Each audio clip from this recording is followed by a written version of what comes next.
ਸਾਰੇ ਭੈਣ ਭਰਾਵਾਂ ਨੂੰ ਜੈ ਮਸੀਹ ਦੀ। ਅੱਜ ਦੇ ਵਚਨ ਦਾ ਮਨਨ ਕਰਨ ਤੋਂ ਪਹਿਲਾਂ ਅਸੀਂ ਪ੍ਰਾਰਥਨਾ ਵਿੱਚ ਜਾਵਾਂਗੇ। ਦਿਆਲੂ ਪ੍ਰਭੂ, ਅਸੀਂ ਧੰਨਵਾਦ ਕਰਦੇ ਹਾਂ ਅੱਜ ਦਾ ਦਿਨ ਤੂੰ ਸਾਨੂੰ ਦਿੱਤਾ ਹੈ। ਇਸ ਦਿਨ ਵਿੱਚ ਤੇਰੀ ਵਡਿਆਈ, ਤੇਰੀ ਉਸਤਤ ਹੋਵੇ ਔਰ ਤੇਰਾ ਹੀ ਨਾਮ ਸਾਡੇ ਜੀਵਨ ਦੇ ਵਿੱਚ ਉੱਚਾ ਹੋਵੇ। ਪਰਮੇਸ਼ਰ ਪਿਤਾ, ਅਸੀਂ ਅੱਜ ਦੇ ਦਿਨ ਦੇ ਵਿੱਚ ਜੋ ਵੀ ਤੇਰਾ ਵਚਨ ਪੜ੍ਹਨ ਜਾ ਰਹੇ ਹਾਂ, ਇਸ ਵਚਨ ਦੇ ਵਿੱਚ ਸਾਨੂੰ ਆਪਣੀ ਸਿੱਖਿਆ ਦੇ ਕੇ ਆਪਣੇ ਸਵਰਗ ਰਾਜ ਵਿੱਚ ਚੱਲਣ ਦੇ ਲਈ ਮਦਦ ਕਰ ਔਰ ਤੇਰੀ ਪਵਿੱਤਰਤਾ ਸਾਡੇ ਵਿੱਚ ਬਣੀ ਪਈ ਹੈ। ਤੂੰ ਸਾਡੇ ਵਿੱਚ ਵਧੇ ਅਤੇ ਅਸੀਂ ਘਟੀਏ, ਅਜਿਹਾ ਹੋਣ ਦੇ ਲਈ ਮਦਦ ਕਰ। ਇੱਕ ਇੱਕ ਪਲ ਦੇ ਲਈ ਇਸ ਵਚਨ ਨੂੰ ਔਰ ਸੁਣਨ ਵਾਲੇ ਨੂੰ ਆਪ ਦੇ ਹੱਥਾਂ ਵਿੱਚ ਸੌਂਪਦੇ ਹੋਏ ਬੇਨਤੀ ਮੁਕਤੀ ਦਾਤੇ ਪ੍ਰਭੂ ਯਿਸੂ ਮਸੀਹ ਦੇ ਪਵਿੱਤਰ ਅਤੇ ਸਮਰਥੀ ਨਾਮ ਵਿੱਚ ਮੰਗਦੇ ਹਾਂ, ਆਮੇਨ। ਪਿਆਰੇ ਅਜ਼ੀਜ਼, ਅੱਜ ਦੇ ਜੋ ਵਚਨ ਦਾ ਮੈਂ ਭਾਗ ਲਿਆ ਹੈ ਉਹ ਪਹਿਲਾ ਪਤਰਸ 1 ਅਧਿਆਏ ਉਸ ਦੀ 18 ਅਤੇ 19 ਆਇਤ ਚੋਂ ਲਿਆ ਹੈ। ਇੱਥੇ ਲਿਖਿਆ ਹੈ, ਕਿਉਂ ਜੋ ਤੁਸੀਂ ਜਾਣਦੇ ਹੋ ਭਾਈ, ਤੁਸੀਂ ਆਪਣੀ ਅਕਰਥ ਚਾਲ ਤੋਂ ਜਿਹੜੀ ਤੁਹਾਡੇ ਵੱਡਿਆਂ ਤੋਂ ਚਲੀ ਆਈ ਹੈ ਨਿਸਤਾਰਾ ਪਾਇਆ, ਸੋ ਨਾਸ਼ਵਾਨ ਵਸਤਾਂ ਅਰਥਾਤ ਚਾਂਦੀ ਸੋਨੇ ਨਾਲ ਨਹੀਂ, ਸਗੋਂ ਮਸੀਹ ਦੇ ਅਮੋਲਕ ਲਹੂ ਨਾਲ ਪਾਇਆ, ਜਿਹੜਾ ਨਿਕਲੰਕ ਅਤੇ ਬੇਦਾਗ ਲੇਲੇ ਦੀ ਨਿਆਈ ਸੀ। ਇਸ ਦਾ ਜੋ ਮੈਂ ਸਬਜੈਕਟ ਲਿਆ ਹੈ ਉਹ ਹੈ ਪਰਮੇਸ਼ਵਰ ਨਾਲ ਇੱਕ ਸਹੀ ਸੰਬੰਧ ਵਿੱਚ ਬਹਾਲੀ। ਇਹ ਵਚਨ ਜੋ ਹੈ ਇਹ ਇੱਕ ਵਿਸ਼ਵਾਸੀ ਦੇ ਜੀਵਨ ਦੇ ਵਿੱਚ ਉਸ ਨੂੰ ਸੰਸਾਰ ਤੋਂ ਵੱਖਰਾ ਅਤੇ ਪਰਮੇਸ਼ਰ ਵਿੱਚ ਉਸ ਦੇ ਅਧਿਕਾਰ ਅਤੇ ਉਸ ਦੀ ਸੰਤਾਨ ਹੋਣ ਦੇ ਹੱਕ ਨੂੰ, ਉਸ ਬਹਾਲੀ ਨੂੰ ਜੋ ਪਹਿਲਾਂ ਖੋ ਚੁੱਕਾ ਸੀ, ਪ੍ਰਗਟ ਕਰਦਾ ਹੈ। ਮੈਂ ਇੱਕ ਗੱਲ ਦੱਸਣਾ ਚਾਹੁੰਦਾ ਹਾਂ, ਜਦੋਂ ਯਿਸੂ ਮਸੀਹ ਜੀ ਉੱਠੇ ਅਤੇ ਉਸ ਤੋਂ ਬਾਅਦ ਪ੍ਰਭੂ ਨੇ ਮਰੀਅਮ ਨੂੰ ਦਰਸ਼ਨ ਦਿੱਤਾ ਸੀ, ਪ੍ਰਭੂ ਯਿਸੂ ਮਸੀਹ ਉਸ ਦੇ ਕੋਲ ਖਲੋਤਾ ਸੀ ਅਤੇ ਉਸ ਦੇ ਨਾਲ ਗੱਲਾਂ ਕਰ ਰਿਹਾ ਸੀ, ਪਰ ਉਹ ਉਸ ਨੂੰ ਪਛਾਣ ਨਾ ਸਕੀ। ਕਾਰਨ ਉਸ ਨੇ ਪ੍ਰਭੂ ਦੀ ਉਸ ਕੁਰਬਾਨੀ ਦੇ ਉੱਤੇ ਆਪਣੇ ਆਪ ਨੂੰ ਪ੍ਰਗਟ ਨਹੀਂ ਸੀ ਕੀਤਾ। ਕਹਿਣ ਦਾ ਭਾਵ ਬਾਲੀਵ ਨਹੀਂ ਸੀ ਕੀਤਾ। ਉਹ ਵੇਖਣ ਇਸ ਲਈ ਆਈ ਸੀ ਕਿ ਮੈਂ ਆਪਣੇ ਪ੍ਰਭੂ ਨੂੰ ਵੇਖਾਂ ਉਹ ਕਿਸ ਤਰ੍ਹਾਂ ਹੈ। ਉਸ ਦੇ ਚਿੱਤ ਖਿਆਲ ਦੇ ਵਿੱਚ ਨਹੀਂ ਸੀ ਕਿ ਪ੍ਰਭੂ ਜੀ ਉੱਠਿਆ, ਜਿਸ ਤਰ੍ਹਾਂ ਚੇਲਿਆਂ ਦੇ ਖਿਆਲ ਦੇ ਵਿੱਚ ਨਹੀਂ ਸੀ ਕਿ ਪ੍ਰਭੂ ਜੀ ਉੱਠਿਆ, ਪਰ ਪ੍ਰਭੂ ਨੇ ਕਿਹਾ ਸੀ ਕਿ ਮੈਂ ਜੀ ਉੱਠਾਂਗਾ ਅਤੇ ਉਸ ਸਭ ਤੋਂ ਪਹਿਲਾਂ ਮੈਂ ਤੁਹਾਨੂੰ ਗਲੀਲ ਦੇ ਵਿੱਚ ਦਿਖਾਈ ਦੇਵਾਂਗਾ। ਪਰਮੇਸ਼ਰ ਦੇ ਵਾਕ ਬੜੇ ਸਾਫ਼ ਹੈ ਅਤੇ ਸਿੱਧੇ ਹੈ, ਪਰ ਅਸੀਂ ਆਪਣੀ ਇੱਛਾ ਔਰ ਆਪਣੇ ਵਿਚਾਰਾਂ ਦੇ ਨਾਲ ਉਸ ਨੂੰ ਜਾਣ ਨਹੀਂ ਸਕਦੇ ਹਾਂ। ਜਿਵੇਂ ਇੱਥੇ ਪਹਿਲੀ ਗੱਲ ਅਸੀਂ ਵੇਖਦੇ ਹਾਂ, ਕਹਿੰਦਾ ਹੈ, ਕਿਉਂ ਜੋ ਤੁਸੀਂ ਜਾਣਦੇ ਹੋ ਭਾਈ, ਤੁਸੀਂ ਆਪਣੀ ਅਕਰਥ ਚਾਲ ਤੋਂ ਜਿਹੜੀ ਤੁਹਾਡੇ ਵੱਡਿਆਂ ਤੋਂ ਚਲੀ ਆਈ ਹੈ ਨਿਸਤਾਰਾ ਪਾਇਆ, ਸੋ ਨਾਸ਼ਵਾਨ ਅਰਥਾਤ ਚਾਂਦੀ ਅਤੇ ਸੋਨੇ ਨਾਲ ਨਹੀਂ। ਅੱਜ ਲੋਕ ਪ੍ਰਭੂ ਦੀ ਮੁਕਤੀ ਨੂੰ, ਪ੍ਰਭੂ ਦੇ ਛੁਟਕਾਰੇ ਨੂੰ ਅਤੇ ਪ੍ਰਭੂ ਦੇ ਉਸ ਅਧਿਕਾਰ ਨੂੰ ਪ੍ਰਾਪਤ ਕਰਨ ਦੇ ਲਈ ਸੋਨੇ ਚਾਂਦੀ ਦਾ ਇਸਤੇਮਾਲ ਕਰਦੇ ਆ। ਕਈ ਤਰ੍ਹਾਂ ਦੇ ਤਰੀਕਿਆਂ ਦੇ ਨਾਲ ਉਹ ਪਰਮੇਸ਼ਵਰ ਨੂੰ ਸੋਨੇ ਚਾਂਦੀ ਦੇ ਨਾਲ ਖੁਸ਼ ਕਰਕੇ ਪਾਉਣਾ ਚਾਹੁੰਦੇ ਆ। ਕਈ ਲੋਕ ਅਲੱਗ-ਅਲੱਗ ਤਰੀਕਿਆਂ ਦੇ ਨਾਲ ਮੈਂ ਉਹਨਾਂ ਦੇ ਜੀਵਨਾਂ 'ਚ ਵੇਖਿਆ ਹੈ ਕਿ ਅਸੀਂ ਪਰਮੇਸ਼ਵਰ ਨੂੰ ਆਹ ਦੇ ਦੇਵਾਂਗੇ ਤਾਂ ਸੱਚਮੁੱਚ ਉਹ ਪ੍ਰਸੰਨ ਹੋ ਜਾਵੇਗਾ। ਇਹ ਪਰਮੇਸ਼ਵਰ ਦੇ ਨਾਲ ਮਿਲਣ ਦਾ ਸਹੀ ਸੰਬੰਧ ਦਾ ਤਰੀਕਾ ਨਹੀਂ ਹੈ। ਇਹ ਪਰਮੇਸ਼ਵਰ ਦੇ ਨਾਲ ਉਸ ਨੂੰ ਜਾਣਨ ਦਾ ਸਹੀ ਤਰੀਕਾ ਨਹੀਂ ਹੈ। ਇਹ ਪਰਮੇਸ਼ਵਰ ਨੂੰ ਪਾਉਣ ਦਾ ਸਹੀ ਤਰੀਕਾ ਨਹੀਂ ਹੈ। ਬਾਈਬਲ ਦੇ ਵਿੱਚ ਲਿਖਿਆ ਹੈ, ਪਰਮੇਸ਼ਵਰ ਨੂੰ ਉਹ ਵੇਖ ਸਕਦਾ ਹੈ ਜਿਹੜਾ ਆਪ ਪਵਿੱਤਰ ਹੈ। ਪਰ ਬਾਈਬਲ ਬਾਣੀ ਦੱਸਦੀ ਹੈ ਕੋਈ ਪਵਿੱਤਰ ਨਹੀਂ, ਇੱਕ ਵੀ ਪਵਿੱਤਰ ਨਹੀਂ, ਇੱਕ ਵੀ ਸ਼ੁੱਧ ਨਹੀਂ ਹੈ ਜਿਹੜਾ ਪਰਮੇਸ਼ਵਰ ਦੇ ਨਾਲ ਇੱਕ ਸਹੀ ਸੰਬੰਧ ਸਾਡੇ ਨਾਲ ਜੋੜ ਸਕੇ, ਸਿਵਾਏ ਉਸ ਦੇ ਪੁੱਤਰ ਪ੍ਰਭੂ ਯਿਸੂ ਮਸੀਹ ਦੇ ਰਾਹੀਂ। ਬਾਈਬਲ ਇਸ ਦੇ ਬਾਰੇ ਸਾਫ਼ ਪ੍ਰਚਾਰ ਕਰਦੀ ਹੈ ਅਤੇ ਸਾਫ਼ ਸਾਨੂੰ ਦੱਸਦੀ ਹੈ। ਮਰੀਅਮ ਆਪਣੇ ਆਪ ਦੇ ਵਿੱਚ ਉੱਥੇ ਰੋ ਕੇ ਦੱਸ ਰਹੀ ਹੈ ਅਤੇ ਰੋ ਰਹੀ ਹੈ।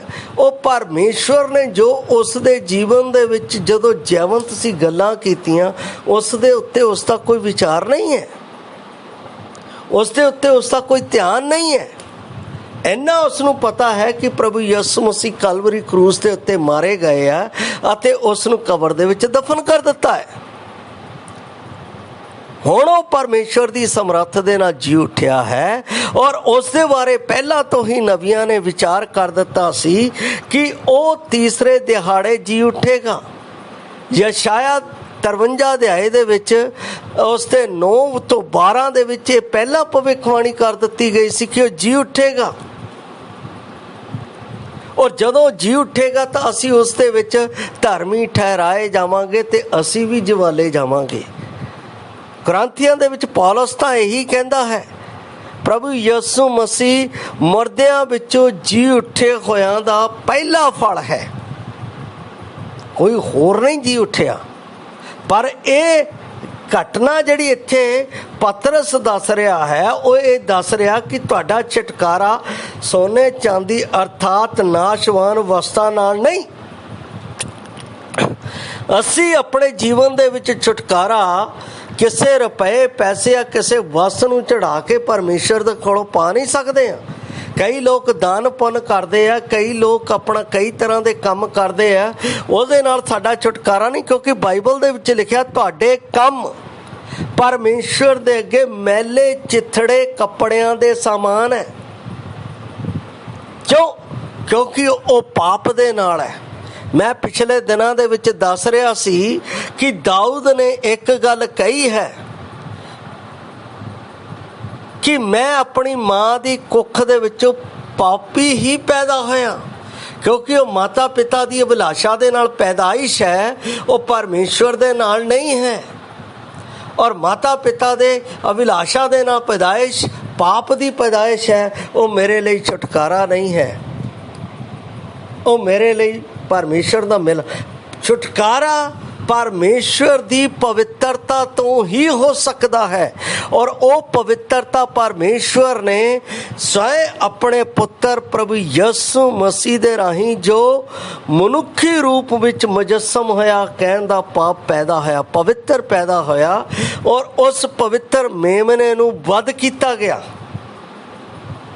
ਬਾਈਬਲ ਬਾਣੀ ਸਾਫ਼ ਰੀਤੀ ਨਾਲ ਦੱਸਦੀ ਹੈ, ਜਦੋਂ ਅਬਰਾਨੀਆਂ ਦੀ ਪੁਸਤਕ ਅਸੀਂ ਉਸ ਦਾ 9 ਅਧਿਆਏ ਅਤੇ ਉਸ ਦੀ 14 ਆਇਤ ਨੂੰ ਪੜ੍ਹਦੇ ਹਾਂ ਤਾਂ ਉਸ ਵਿੱਚ ਇਹ ਗੱਲਾਂ ਸਾਫ਼ ਰੀਤੀ ਨਾਲ ਲਿਖੀਆਂ ਗਈਆਂ ਨੇ। ਇਹ ਮੈਂ ਨਹੀਂ ਲਿਖੀਆਂ, ਪਰ ਬਾਈਬਲ ਬਾਣੀ ਦੇ ਵਿੱਚ ਲਿਖਿਆ ਹੈ। ਕਹਿੰਦਾ ਹੈ, ਪਹਿਲਾਂ ਮੈਂ ਆਪ ਦੇ ਲਈ 12 ਪੜ੍ਹ ਰਿਹਾ ਹਾਂ, ਉਹ ਬੱਕਰਿਆਂ ਅਤੇ ਬੱਚਿਆਂ ਦੇ ਲਹੂ ਦੇ ਰਾਹੀਂ ਨਹੀਂ ਸਗੋਂ ਆਪਣੇ ਹੀ ਲਹੂ ਦੇ ਰਾਹੀਂ ਪਵਿੱਤਰ ਸਥਾਨਾਂ ਦੇ ਅੰਦਰ ਸਦੀਪਕ ਨਿਸਤਾਰਾ ਕਮਾ ਕੇ ਇੱਕੋ ਵਾਰ ਅੰਦਰ ਗਿਆ। 14 ਕਹਿੰਦਾ, ਤਾਂ ਕਿੰਨਾ ਹੀ ਵਧੀਕ ਮਸੀਹ ਦਾ ਲਹੂ ਜਿਹਨੇ ਸਦੀਪਕ ਆਤਮਾ ਦੇ ਰਾਹੀਂ ਆਪਣੇ ਆਪ ਨੂੰ ਦੋਸ਼ ਰਹਿਤ ਪਰਮੇਸ਼ਰ ਦੇ ਅੱਗੇ ਚੜਾਇਆ, ਤਾਂ ਤੁਹਾਡੇ ਅੰਤःਕਰਣ ਨੂੰ ਮੁਰਦਿਆਂ ਕੰਮਾਂ ਤੋਂ ਸ਼ੁੱਧ ਕਰੇਗਾ। ਭਾਈ ਤੁਸੀਂ ਜਿਉਂਦੇ ਪਰਮੇਸ਼ਰ ਦੀ ਉਪਾਸਨਾ ਕਰ ਸਕੋ।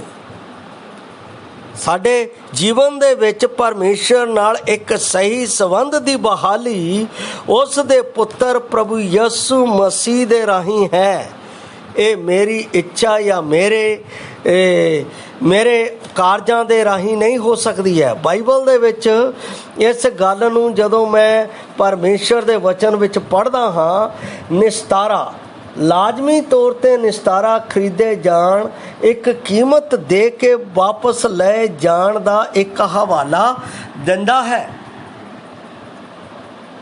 ਯਿਸੂ ਨੇ ਮੌਤ ਦੀ ਸਜ਼ਾ ਤੋਂ ਤੁਹਾਨੂੰ ਬਚਾਉਣ ਦੇ ਲਈ, ਜਿਸ ਦੇ ਰਾਹੀਂ ਸਾਡੇ ਪਾਪ ਅਰਥਾਤ ਸਾਡੇ ਆਪਣੇ ਉਲੰਘਣਾ ਕਰਨ ਵਾਲੇ ਢੰਗ ਹੱਕਦਾਰ ਸਾਂ, ਆਪਣੇ ਜੀਵਨ ਦੀ ਉੱਚ ਕੀਮਤ ਦੁਆਰਾ ਭੁਗਤਾਨ ਕੀਤਾ ਹੈ।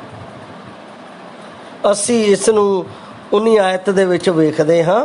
ਪਰਮੇਸ਼ਰ ਦਾ ਵਚਨ ਸਾਫ਼-ਸਾਫ਼ ਇਸ ਤੱਥ ਨੂੰ ਦੱਸਦਾ ਹੈ ਕਿ ਮਸੀਹ ਦੀ ਬਲੀਦਾਨੀ ਮੌਤ ਵਿਸ਼ਵਾਸੀ ਦੇ ਨਿਸਤਾਰੇ ਅਰਥਾਤ ਆਤਮਿਕ ਮੁਕਤੀ, ਪਾਪ ਦੀ ਗੁਲਾਮੀ ਤੋਂ ਛੁਟਕਾਰਾ, ਪਰਮੇਸ਼ਰ ਦੇ ਨਾਲ ਇੱਕ ਸਹੀ ਸੰਬੰਧ ਵਿੱਚ ਬਹਾਲੀ ਹੈ। ਪ੍ਰਭੂ ਨੇ ਜਦੋਂ ਮਰੀਅਮ ਨੂੰ ਨਾਮ ਲੈ ਕੇ ਬੁਲਾਇਆ ਤਦ ਉਹ ਉਸ ਨੂੰ ਪਹਿਚਾਨ ਗਈ। ਪ੍ਰਭੂ ਨੇ ਉਸ ਨੂੰ ਕਿਹਾ, ਮੈਂ ਹੁਣ ਤੱਕ ਪਿਤਾ ਦੇ ਕੋਲ ਉੱਪਰ ਨਹੀਂ ਗਿਆ, ਇਸ ਲਈ ਮੈਨੂੰ ਨਾ ਛੂ। ਇੱਕ ਵਿਸ਼ੇਸ਼ ਉਦੇਸ਼ ਨਾਲ ਪ੍ਰਭੂ ਨੇ ਉਸ ਨੂੰ ਹੱਥ ਲਾਉਣ ਤੋਂ ਰੋਕਿਆ। ਕੋਈ ਵੀ ਉਸ ਨੂੰ ਸਪਰਸ਼ ਨਹੀਂ ਸੀ ਕਰ ਸਕਦਾ। ਕੋਈ ਉਸ ਨੂੰ ਛੂਹੇ ਇਸ ਤੋਂ ਪਹਿਲਾਂ ਉਸ ਨੂੰ ਪਿਤਾ ਦੇ ਕੋਲ ਜਾਣਾ ਜ਼ਰੂਰੀ ਸੀ। ਸਾਡੇ ਸਦਾ ਦੇ ਮਹਾਜਾਜਕ ਦੇ ਰੂਪ ਵਿੱਚ ਸਾਡੇ ਪੱਖ ਵਿੱਚ ਆਪਣਾ ਹੀ ਲਹੂ ਬਹਾਉਣ ਦੇ ਲਈ ਯਿਸੂ ਮਸੀਹ ਸਵਰਗ ਜਾਣ ਦੀ ਜ਼ਰੂਰਤ ਸੀ। ਇਬਰਾਨੀਆਂ 9:12 ਦੇ ਅਨੁਸਾਰ ਅਤੇ ਬੱਕਰਿਆਂ ਅਤੇ ਬੱਚਿਆਂ ਦੇ ਲਹੂ ਦੇ ਰਾਹੀਂ ਨਹੀਂ, ਸਗੋਂ ਆਪਣੇ ਹੀ ਲਹੂ ਦੇ ਪਵਿੱਤਰ ਸਥਾਨਾਂ ਨਾਲ ਅੰਦਰ ਗਿਆ। ਜ਼ਬੂਰ 16:10 ਵਿੱਚ ਕਹਿੰਦਾ ਹੈ, ਉਸ ਦੇ ਅਨੁਸਾਰ ਉਸ ਦੀ ਦੇਹ ਨੂੰ ਸੜਨ ਨਹੀਂ ਦਿੱਤਾ ਗਿਆ। ਸਾਡੇ ਸਾਰੇ ਪਾਪਾਂ ਦੇ ਪਛਤਾਵੇ ਦੇ ਲਈ ਅਤੇ ਮਨ, ਵਚਨ ਅਤੇ ਚਾਲ ਚਲਨ ਦੇ ਦੁਆਰਾ ਸਾਡੇ ਅੰਤःਕਰਣ ਤੇ ਆਈ ਅਸ਼ੁੱਧਤਾ ਤੋਂ ਸਾਨੂੰ ਸ਼ੁੱਧ ਕਰਨ ਦੇ ਲਈ ਪ੍ਰਭੂ ਯਿਸੂ ਮਸੀਹ ਸਾਡੇ ਸਦਾ ਦੇ ਮਹਾਯਾਜਕ ਦੇ ਰੂਪ ਵਿੱਚ ਆਪਣੇ ਹੀ ਹੱਥਾਂ ਨਾਲ ਆਪਣੇ ਲਹੂ ਤੇ ਅਰਪਣ ਕੀਤਾ ਕਿ ਸਾਡੀ ਪਰਮੇਸ਼ਵਰ ਦੇ ਨਾਲ ਇੱਕ ਸਹੀ ਸੰਬੰਧ ਵਿੱਚ ਬਹਾਲੀ ਹੋ ਸਕੇ।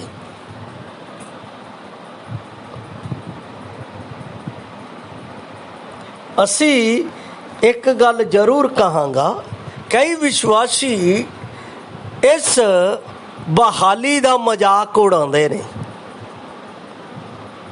ਪਤਾ ਹੈ ਮਸੀਹ ਨੇ ਮੇਰੇ ਲਈ ਕਲਵਰੀ ਕਰੂਸ ਦੇ ਉੱਤੇ ਜਾਨ ਦੇ ਦਿੱਤੀ। ਕਿਉਂ ਦਿੱਤੀ? ਸੰਸਾਰ ਤੋਂ ਅੱਡ ਹੋਣ ਦੇ ਲਈ, ਸੰਸਾਰ ਜਿਹੇ ਕੰਮਾਂ ਨੂੰ ਕਰਨ ਦੇ ਲਈ ਨਹੀਂ, ਸੰਸਾਰ ਦੇ ਨਾਲ ਮੇਲ ਮਿਲਾਪ ਕਰਨ ਦੇ ਲਈ ਨਹੀਂ, ਪਰਮੇਸ਼ਰ ਨਾਲ ਮੇਲ ਕਰਨ ਦੇ ਲਈ। ਜਦੋਂ ਅਸੀਂ ਕਹਿੰਦੇ ਹਾਂ ਪ੍ਰਭੂ ਹੁਣ ਮੇਰਾ ਜੀਵਨ ਮੇਰਾ ਨਹੀਂ ਤੇਰਾ ਹੈ, ਤਦ ਫਿਰ ਉਹ ਕਿਉਂ ਸੰਸਾਰ ਦੇ ਨਾਲ ਆਪਣਾ ਸੰਬੰਧ ਜੋੜ ਲੈਂਦੇ ਆ? ਉਹ ਕਹਿੰਦੇ ਆ ਮਜਬੂਰੀ। ਪਰਮੇਸ਼ਰ ਪੁੱਤਰ ਦੀ ਕੀ ਮਜਬੂਰੀ ਨਹੀਂ ਸੀ? ਉਹ ਨਹੀਂ ਕਹਿ ਸਕਦਾ ਪ੍ਰਭੂ ਮੇਰੀ ਮਜਬੂਰੀ ਹੈ, ਮੈਂ ਜਾਨ ਨਹੀਂ ਦੇ ਸਕਦਾ, ਮੈਂ ਆਪਣਾ ਕੀਮਤੀ ਲਹੂ ਨਹੀਂ ਦੇ ਸਕਦਾ, ਮੈਂ ਤੁਹਾਡੇ ਲਈ ਛੁਟਕਾਰੇ ਦਾ ਕੰਮ ਨਹੀਂ ਕਰ ਸਕਦਾ, ਮੈਂ ਇਸ ਧਰਤੀ ਦੇ ਉੱਤੇ ਜਿਹੜੀ ਪਾਪ ਦੇ ਨਾਲ ਭਰੀ ਹੈ ਮੈਂ ਨਹੀਂ ਆ ਸਕਦਾ। ਪ੍ਰਭੂ ਸਭ ਕੁਝ ਸਵਰਗ ਦਾ ਛੱਡ ਕੇ ਮੇਰੇ ਲਈ, ਮੈਨੂੰ ਪਰਮੇਸ਼ਰ ਦੇ ਨਾਲ ਮਿਲਾਉਣ ਦੇ ਲਈ, ਮੇਰਾ ਪਰਮੇਸ਼ਰ ਦੇ ਨਾਲ ਇੱਕ ਪਵਿੱਤਰ ਸੰਬੰਧ ਜੋੜਨ ਦੇ ਲਈ ਸਵਰਗ ਤੋਂ ਇਸ ਧਰਤੀ ਦੇ ਉੱਤੇ ਆ ਗਿਆ। ਉਸਨੇ ਕੋਈ ਸਮਝੌਤਾ ਨਹੀਂ ਕੀਤਾ। ਫਿਰ ਮੈਂ ਸੰਸਾਰ ਦੇ ਵਿੱਚ ਕਿਉਂ ਕਹਿੰਦਾ ਪ੍ਰਭੂ ਮੇਰੀ ਮਜਬੂਰੀ ਹੈ? ਪਿਆਰੋ, ਉਹਦੀ ਕੀਮਤ ਬਹੁਤ ਬਹੁਮੁੱਲੀ ਹੈ। ਬਾਈਬਲ ਦੇ ਵਿੱਚ ਲਿਖਿਆ ਹੈ, ਜੇ ਤੁਸੀਂ ਪਰਮੇਸ਼ਰ ਪੁੱਤਰ ਦੇ ਉੱਤੇ ਆਪਣੀ ਤੌਬਾ ਨੂੰ ਪ੍ਰਤੱਖ ਕਰ ਦਿੱਤਾ ਹੈ ਔਰ ਸੰਸਾਰ ਦੇ ਨਾਲ ਮੇਲ ਕਰਕੇ ਫਿਰ ਤੁਸੀਂ ਉਸ ਨੂੰ ਸ਼ਰਮਿੰਦਾ ਕੀਤਾ ਹੈ, ਤਾਂ ਤੁਹਾਡੇ ਲਈ ਤੌਬਾ ਫੇਰ ਕਰਵਾਉਣੀ ਅਨਹੋਣੀ ਹੈ, ਕਿਉਂਕਿ ਤੁਸੀਂ ਸ਼ਰੀਰਨ ਪਰਮੇਸ਼ਵਰ ਨੂੰ ਸ਼ਰਾਪਿਤ ਕਰਦੇ ਹੋ, ਬੇਪਤ ਕਰਦੇ ਹੋ। ਮੈਂ ਵਿਸ਼ਵਾਸੀ ਦੇ ਕਈ ਵਾਰ ਬੱਚਿਆਂ ਨੂੰ ਵੇਖਿਆ ਹੈ ਸੰਸਾਰ ਦੇ ਨਾਲ ਮੇਲ ਕਰਦੇ ਹੋਏ। ਉਹਨਾਂ ਨੇ ਆਪਣੇ ਬੱਚਿਆਂ ਨੂੰ ਦੱਸਿਆ ਨਹੀਂ, ਆਪਣੇ ਬੱਚਿਆਂ ਨੂੰ ਰੋਕਿਆ ਨਹੀਂ, ਜਦ ਕਿ ਬਾਈਬਲ ਦੇ ਵਿੱਚ ਦੱਸਿਆ ਹੋਇਆ ਹੈ ਕਿ ਜਿਹੜਾ ਆਪਣੇ ਹੀ ਪਰਿਵਾਰ ਦੀ ਸੁਰੱਖਿਆ ਨਹੀਂ ਕਰ ਸਕਦਾ ਇਸ ਸੰਸਾਰ ਤੋਂ, ਆਪਣੇ ਹੀ ਪਰਿਵਾਰ ਦੀ ਪਰਮੇਸ਼ਵਰ ਦੇ ਵਚਨ ਤੋਂ ਉਸ ਨੂੰ ਵਰਜਿਤ ਨਹੀਂ ਕਰ ਸਕਦਾ, ਉਹ ਪਰਮੇਸ਼ਵਰ ਦੇ ਲਈ ਵਿਸ਼ਵਾਸ ਯੋਗਤਾ ਦਾ ਕਾਰਜ ਨਹੀਂ, ਉਹ ਪਰਮੇਸ਼ਵਰ ਦੇ ਯੋਗ ਨਹੀਂ। ਅਸੀਂ ਸੋਚਦੇ ਹਾਂ ਅਸੀਂ ਪਰਮੇਸ਼ਰ ਤੋਂ ਮਾਫੀ ਮੰਗ ਕੇ ਮੁੜ ਇੱਦਾਂ ਹੋ ਜਾਵਾਂਗੇ। ਤੁਸੀਂ ਕੀ ਜਾਣਦੇ ਹੋ? ਤੁਸੀਂ ਆਪਣੇ ਪਰਮੇਸ਼ਰ ਨੂੰ ਬਾਰ-ਬਾਰ ਇਸ ਤਰ੍ਹਾਂ ਕਰਕੇ, ਬਾਰ-ਬਾਰ ਇਸ ਤਰ੍ਹਾਂ ਉਸ ਨੂੰ ਲਫ਼ਜ਼ਾਂ ਦੇ ਵਿੱਚ ਲਿਆ ਕੇ ਤੁਸੀਂ ਕੀ ਸੋਚਦੇ ਹੋ? ਨਿਆਂ ਤੋਂ ਬਚ ਜਾਓਗੇ, ਦੰਡ ਤੋਂ ਬਚ ਜਾਓਗੇ? ਨਹੀਂ। ਬਾਈਬਲ ਦੇ ਵਿੱਚ ਲਿਖਿਆ ਹੈ, ਮੇਰਾ ਪਰਮੇਸ਼ਰ ਜਲ ਉੱਠਣ ਵਾਲਾ ਪਰਮੇਸ਼ਰ ਹੈ, ਭਸਮ ਕਰਨ ਵਾਲੀ ਅੱਗ ਹੈ। ਉਸ ਨੇ ਮੈਨੂੰ ਮਿਲਾਪ ਕਰਨ ਦੇ ਲਈ ਪਰਮੇਸ਼ਰ ਦਾ ਸਾਰਾ ਕ੍ਰੋਧ ਆਪਣੇ ਉੱਤੇ ਲੈ ਲਿਆ, ਕਲਵਰੀ ਕਰੂਸ ਦੇ ਉੱਤੇ ਮੇਰੀ ਜਾਨ ਦੇ ਦਿੱਤੀ। ਤੁਸੀਂ ਕਿਉਂ ਉਸ ਨੂੰ ਸ਼ਰਮਿੰਦਾ ਕਰਦੇ ਹੋ? ਮੇਰੇ ਪਿਆਰੇ ਅਜ਼ੀਜ਼, ਪਰਮੇਸ਼ਰ ਦੇ ਇਸ ਸੱਚੇ ਸੰਬੰਧ ਦੀ ਬਹਾਲੀ ਦੇ ਕੁਰਬਾਨੀ ਨੂੰ ਤੁੱਛ ਨਾ ਜਾਣੋ, ਨਹੀਂ ਤਾਂ ਤੁਹਾਨੂੰ ਪਰਮੇਸ਼ਰ ਦੇ ਅੱਗੇ ਵੱਡਾ ਲੇਖਾ ਦੇਣਾ ਪਏਗਾ। ਕਿਉਂਕਿ ਉਸ ਨੇ ਮੇਰੇ ਲਈ ਛੁਟਕਾਰੇ ਦਾ ਕੰਮ ਕੀਤਾ ਹੈ, ਮੈਨੂੰ ਨਵਾਂ ਜਨਮ ਦੇਣ ਦਾ ਉਸਨੇ ਕੰਮ ਕੀਤਾ ਹੈ, ਮੈਨੂੰ ਪਰਮੇਸ਼ਰ ਦੀ ਸੰਤਾਨ ਬਣਨ ਦਾ ਕੰਮ ਕੀਤਾ ਹੈ, ਮੈਨੂੰ ਪਰਮੇਸ਼ਰ ਦੇ ਰਾਜ ਦਾ ਅਧਿਕਾਰ ਪ੍ਰਾਪਤ ਕਰਨ ਦਾ ਉਸਨੇ ਮੈਨੂੰ ਹੱਕ ਦਿੱਤਾ ਹੈ, ਮੈਨੂੰ ਉਸਨੇ ਆਪਣੇ ਰਾਜ ਦਾ ਵਾਰਿਸ ਬਣਾਇਆ ਹੈ। ਕਿਉਂ ਅਸੀਂ ਉਸ ਨੂੰ ਸ਼ਰਮਿੰਦਾ ਕਰ ਰਹੇ ਹਾਂ? ਕਿਉਂ ਅਸੀਂ ਉਸ ਹੱਕ ਨੂੰ ਆਪਣੇ ਜੀਵਨ ਦੇ ਵਿੱਚ ਗਵਾ ਰਹੇ ਹਾਂ? ਪਿਆਰੋ, ਇਸ ਤਰ੍ਹਾਂ ਨਾ ਕਰੋ। ਇਹ ਮਜ਼ਾਕ ਦੀ ਗੱਲ ਨਹੀਂ ਹੈ। ਬਾਈਬਲ ਦੇ ਵਿੱਚ ਲਿਖਿਆ ਹੈ, ਜਿਹੜਾ ਇਸ ਤਰ੍ਹਾਂ ਦੀ ਗਲਤੀ ਕਰਦਾ ਹੈ, ਮੈਂ ਉਸ ਦੀਆਂ ਪੀੜ੍ਹੀਆਂ ਤੋਂ ਪੀੜ੍ਹੀਆਂ ਤੱਕ ਬਦਲਾ ਲਵਾਂਗਾ।